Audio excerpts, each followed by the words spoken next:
दोस्तों, हमारे देश की राजनीति में नेता और पब्लिक का बहुत गहरा संबंध है। वैसे तो हर देश की राजनीति में नेता और पब्लिक का गहरा संबंध होता है। पब्लिक से ही तो नेता उठकर आता है और पब्लिक के समर्थन से ही नेता बनता है। लेकिन हमारे देश में जो चुनाव होते हैं, जो पॉलिटिक्स होती है, वो अलग तरह से होती है। चुनाव के दौरान रैलियों में उठने वाली भीड़, उस भीड़ का जोश बहुत हद तक बताता है कि नेता का जनता के बीच किस तरह का जुड़ाव है। हर नेता चाहता है कि उसकी रैली में न केवल भीड़ जुटे, बल्कि उस भीड़ से वो कनेक्ट करे और भीड़ भी उससे कनेक्ट करे, क्योंकि उसी के जरिए नेता बड़ा बनता है, नेता बनता है।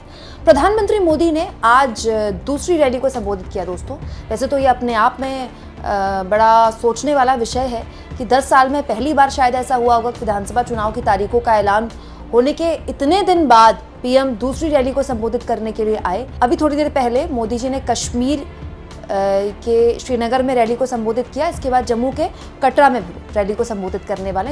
लेकिन मैं इससे आगे का एक सवाल पूछना चाहती हूँ।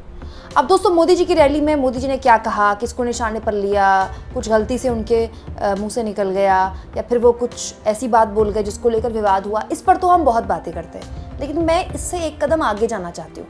मैं आपके लिए आज प्रधानमंत्री मोदी के कश्मीर के श्रीनगर की कुछ तस्वीरें लेकर आई हूँ। मैं चाहती हूँ कि आप इन तस्वीरों को देखें। दोस्तों, ये तस्वीरें उस कश्मीर की हैं पिछले 10 सालों में जहाँ से चुनाव नहीं हुए, जिस जम्मू कश्मीर में चुनाव नहीं हुए। और ये वो कश्मीर है जिसे लेकर न केवल पीएम बल्कि पूरी की पूरी बीजेपी ने एक अलग तरह की पॉलिटिक्स रची। इस कश्मीर के इर्द गिर्द केवल कश्मीर नहीं, पूरे देश में कश्मीर के नाम पे वोट मांगे गए। धारा 370 हटाना ये अपने आप में बीजेपी के हमेशा से मैनिफेस्टो में तो रहा ही, संघ के एजेंडे में रहा ही। लेकिन जिस तरह से पिछली मोदी सरकार ने करके दिखाया, इसको लेकर अभी भी मोदी कहीं जाते हैं तो इसका जिक्र करते हैं। हरियाणा में अमित शाह जाते हैं, हरियाणा में मोदी जाते हैं तो कश्मीर का जिक्र करते हैं कि देखिए कश्मीर से हमने धारा 370 हटा दी। तो आप जाहिर सी बात है दोस्तों, जिस राज्य का जिक्र कर रहे हैं, जिस घाटी में लिए हुए एक फैसले को आप पूरे देश में उसके नाम पर वोट मांगते हैं, तो वहाँ तो आपकी पॉपुलैरिटी अलग ही लेवल की होनी चाहिए ना, बट ऑब्वियस है। लेकिन आज पीएम श्रीनगर जब पहुँचे तो ज़रा पब्लिक का मूड देखिए। पहली बात तो भीड़ कितनी थी कहना बड़ा मुश्किल है, क्योंकि आजकल कैमरा एंगल जैसे बनते हैं कि 5000 की भीड़ भी 5 लाख दिखाई जा सकती है। तो भीड़ कितनी थी ये तो मैं दावा नहीं कर सकती, लेकिन ज़रा आप भीड़ की तस्वीरें देखिए। दोस्तों, 2014 के वक्त और 2014 के बाद तक बहुत वक्त तक मोदी जी जब रैली करते थे ना, तो उस रैली का एक गजब का माहौल होता था। जो जनता होती थी वो समंदर की लहरों की तरह मोदी मोदी के नारे लगाते हुए इधर उधर जाती थी। मतलब एक अलग तरह की छटा होती थी।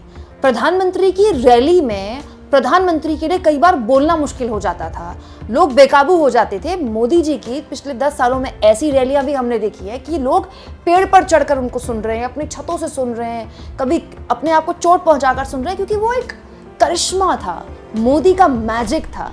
लेकिन आज वो मोदी का मैजिक इतना ठंडा है, फिर ये कह लीजिए कि पाताल में जा चुका है। अब आप इस ऑडियंस को देखिए दोस्तों, ये पब्लिक जो मोदी जी को सुनने आई थी, ये कश्मीर के लोग हैं। और प्रधानमंत्री पिछले 10 सालों में कश्मीर का कैसे काया पलट हो गई उसका ही बखान कर रहे थे। कश्मीर के लोगों के आगे ही बता रहे थे कि उनकी सरकार ने कितना काम किया कश्मीर में। देखिए दोस्तों, कश्मीर में पिछले 10 सालों से लगभग एलजी का शासन है। ठीक है, एलजी किसके इशारे पर काम करता है मुझे आपको बताने की जरूरत नहीं है। आखिरी सरकार जो कश्मीर ने देखी थी, जम्मू कश्मीर ने, वो थी पीडीपी और बीजेपी की सरकार। बीजेपी ने पीडीपी के साथ सरकार बनाई, पीडीपी से उसके बाद उसने गठबंधन तोड़ लिया, सरकार गिर गई। उसके बाद से जम्मू कश्मीर एलजी के शासन तले है।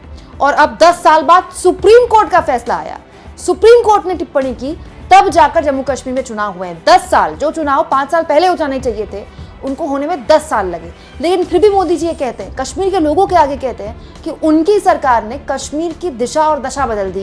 यहाँ इतने सारे हॉस्पिटल्स आ गए, इतने स्कूल्स लगा दिए इन्होंने। इसके अलावा मोदी जी आतंकवाद का जिक्र करते हैं कि आतंकवाद पर रोक लग गई। तो मैं ये मानती हूँ दोस्तों कि जब आप उन लोगों के बीच जा रहे हैं जिनके लिए आपने इतना काम किया है, तो लोगों के बीच में वो उत्साह भी दिखना चाहिए। प्रधानमंत्री मोदी बोल रहे थे और ऐसा लग रहा था कि पब्लिक बस वहां पर बैठी हुई है, बल्कि ऐसा लग रहा था कि पब्लिक को बिठाया गया है कि क्योंकि मोदी जी की रैली है और मोदी जी की रैली में भीड़ जुटनी चाहिए। दोस्तों देखिए, हमारे देश में भीड़ जुटाना कोई बड़ी बात नहीं, हर नेता भीड़ जुटा सकता है। ये भीड़ कैसे जुटाई जाती है आप जानते हैं। और हमारे यहाँ तो बरसातों में स्थानीय नदी में कितना उफान आ गया, ये देखने के लिए कितने लोग अपने घरों से रोज शाम को निकलते हैं कि देखें हमारे इलाके की नदी में कितना पानी बढ़ गया। मतलब इलाके में कहीं जेसीबी की खुदाई भी चल रही होती है तो 150 लोग खड़े हो जाते, भीड़ लग जाती है। दोस्तों हमारे यहाँ तो एक मदारी भी भीड़ जुटा सकता है, तो हमारे यहाँ भीड़ जुटाना कोई बड़ी बात नहीं। राजनीतिक दलों में चाहे वो किसी भी पार्टी की रैली हो, चाहे वो कोई भी नेता हो, भीड़ जुटाई जाती है। तो ये भीड़ भी जाहिर तौर पर जुटाई गई होगी, जिसमें कोई गलत नहीं है, लेकिन भीड़ तो आप जुटा सकते हैं, जोश कहाँ से लाइएगा। अजीब बात यह है कि मोदी जी कश्मीर के लोगों को कश्मीर में हुए कामकाज की बातें बता रहे थे, अपनी उपलब्धियां गिना रहे थे, उनके दिल में कश्मीर के लिए कितनी बड़ी जगह है वो बता रहे थे। पीडीपी और नेशनल कॉन्फ्रेंस और कांग्रेस, इन तीनों ही राजनीतिक दलों को निशाने पर ले रहे थे, लेकिन जनता इतनी मौन थी, ऐसा लग रहा था जैसे जनता उनसे कनेक्ट ही नहीं कर पा रही है। और मैं आपको ये भी बताऊं दोस्तों, ये मोदी जी की पहली कश्मीर की रैली नहीं है कि इस तरह का एक थका हुआ उत्साह दिख रहा है। मोदी 2014 के बाद से रैली कर चुके हैं कश्मीर में, लेकिन कश्मीर में उनको लेकर एक उत्साह था शुरुआत में। पूरे देश को लगता था कि मोदी जी विष्णु के अवतार हैं, मोदी जी खास तौर पर इस देश की सारी समस्याओं को हल करने के लिए आए हैं, तो पूरे देश ने उनको हाथों हाथ लिया। तो कश्मीर भी उनसे अलग तरह की उम्मीद लगाए बैठा था। लेकिन दोस्तों देखिए, वो जोश ऐसे आते आते 10 साल में इतना ठंडा पड़ गया कि पब्लिक में कोई उत्साह नहीं था। और दोस्तों ये तब है जब मोदी जी की ये दूसरी रैली है। पहले चरण के मतदान में मोदी जी ने केवल एक रैली की थी जम्मू कश्मीर के जम्मू रीजन के डोडा में। अब दूसरे चरण का जो मतदान होना है उसके लिए मोदी जी ने श्रीनगर में आज रैली किया, उसके बाद जम्मू के कटरा में उनकी रैली होने वाली है। तो केवल 2 ही रैलियां, मतलब आप कह सकते हैं कि आज शाम तक मोदी जी की ऑल टोटल केवल 3 रैलियां हुई हैं अभी तक। जम्मू कश्मीर में इलेक्शन की डेट आए हुए महीने से ऊपर का वक्त हो चुका है। टेक्निकली अगर आप कहें तो तीसरी बार पीएम बनने के बाद आज कश्मीर में पहली रैली थी और जम्मू में उनकी आज दूसरी रैली होगी। तो उत्साह तो और होना चाहिए था, लेकिन पब्लिक के बीच वो उत्साह दिख क्यों नहीं रहा था? भीड़ इतनी मौन, इतनी शांत कैसे थी दोस्तों? और दोस्तों ये केवल जम्मू की बात या कश्मीर की बात नहीं है। मैं चाहती हूँ कि आप कुछ दिन पहले का मेरा ये वीडियो ज़रूर देखें। इस वीडियो में मैंने आपको बताया था कि हरियाणा में मोदी ने अभी कुरुक्षेत्र में केवल एक ही रैली को संबोधित किया है। कुछ दिन पहले वो कुरुक्षेत्र में गए थे। वहाँ के स्थानीय पत्रकार ये बताते हैं कि कुरुक्षेत्र में जो रैली स्थल था वहाँ कीचड़ ही कीचड़ हो गया था। बारिश बहुत ज़्यादा हो रही थी पिछले 1-1.5 हफ्ते से। एनसीआर के कई इलाकों में और हरियाणा के भी कई इलाकों में, उत्तर भारत के कई इलाकों में बारिश खूब हो रही है, तो बारिश वहाँ बहुत ज़्यादा थी। फिर भी जानते हैं मोदी जी की रैली में कितने लोग जुटे? हार्डली जो स्थानीय पत्रकार हैं उस इलाके के, उन्होंने बताया कि 5 से 10 हज़ार लोग भी नहीं था। मतलब 10 हज़ार तो बहुत ज़्यादा है। मोदी की रैली में हरियाणा, वो हरियाणा जहां 10 साल सरकार चली, चाहे जैसी भी चली सरकार चली बीजेपी की, 10 साल अगर आपकी सरकार चलती है, आपका संगठन बहुत मजबूत होता है इलाके में। एक विधायक की इतनी कुव्वत होती है कि कम से कम वो 8-10 हज़ार लोगों की भीड़ जुटा ले। तो आप सोचिए कि मोदी जी ने हरियाणा में जो रैली की, वहां मुश्किल से 10 हज़ार लोग भी नहीं थे। ये अपने आप में बताता है कि मोदी को लेकर जो उत्साह है वो केवल जम्मू कश्मीर या हरियाणा में नहीं, लगभग पूरे देश में वो जो एक अपील थी पब्लिक के बीच कि मोदी जी आ रहे हैं तो मोदी मोदी मोदी के नारे लग रहे हैं, मोदी जी विपक्षियों को आड़े हाथों ले रहे हैं, तो जनता एकदम एक तरह से उनका उत्साह बढ़ा रही है। और ये जो उत्साह होता है ना, जब जनता उत्साह बढ़ाती है रैली में, तो उससे नेता को उत्साह मिलता है, नेता उससे एनर्जेटिक फील करता है। दोस्तों आज मोदी जी भी कश्मीर में श्रीनगर में जब रैली कर रहे थे, वैसा लगा टीपी पढ़ रहे हैं, टीपी वो पढ़ ही रहे थे और भाषण पढ़ा, उसके बाद चले गए वो, क्योंकि जनता के बीच वो इलेक्ट्रीफाइंग करंट नहीं था, वो इलेक्ट्रीफाइंग जोश नहीं था। तो मोदी जी के अंदर भी वो जाहिर तौर पर वो रेसिप्रोकेट नहीं हो पाया। लेकिन ये सिर्फ कश्मीर की बात नहीं, जैसे कि मैंने आपसे कहा, कुरुक्षेत्र में भी हमने ये देखा, हरियाणा में भी हमने देखा, बल्कि मैंने तो पूरे लोकसभा चुनाव में देखा है दोस्तों। मैं पूरे लोकसभा चुनाव में मोदी जी की अगर एक दिन में 3 रैलियां होती थी ना, तो 3 की 3 सुनती थी, क्योंकि मेरे चैनल में मोदी जी के हर भाषण का विश्लेषण करके मैंने आपको बताया है। अगर मोदी जी की 4 रैलियां होती थी, मैं 4 की 4 सुनती थी, क्योंकि यही मेरा काम था और इसीलिए आपने चैनल को उन दिनों काफी पसंद किया। तो मैंने, आप कह सकते हैं कि मोदी जी के लोकसभा चुनाव की लगभग हर रैली को सुना है।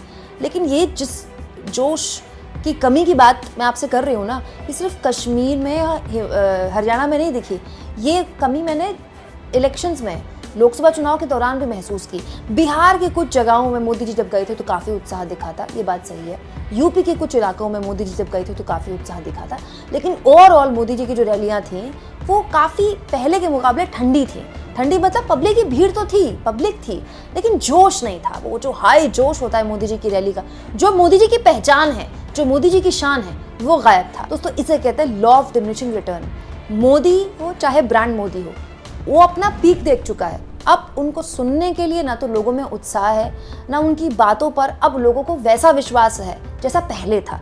शायद यही वजह है कि पब्लिक भी उस मोदी जी अगर कुछ बोल रहे हैं तो उसको उस तरह से एक्सेप्ट नहीं कर पा रही है। सुन ले रही है क्योंकि सुनने के लिए उसको वहाँ बिठाया गया है, लेकिन वो जादू, वो जोश, वो करिश्मा, वो जुनून नहीं दिखाई दे रहा है। आपको क्या लगता है दोस्तों? कमेंट बॉक्स में ज़रूर लिखें और जितना हो सके चैनल को शेयर करें, सब्सक्राइब करें और थैंक्स और ज्वाइन के ऑप्शन से अगर आप चाहें तो कुछ आर्थिक मदद भी चैनल की ज़रूर करें।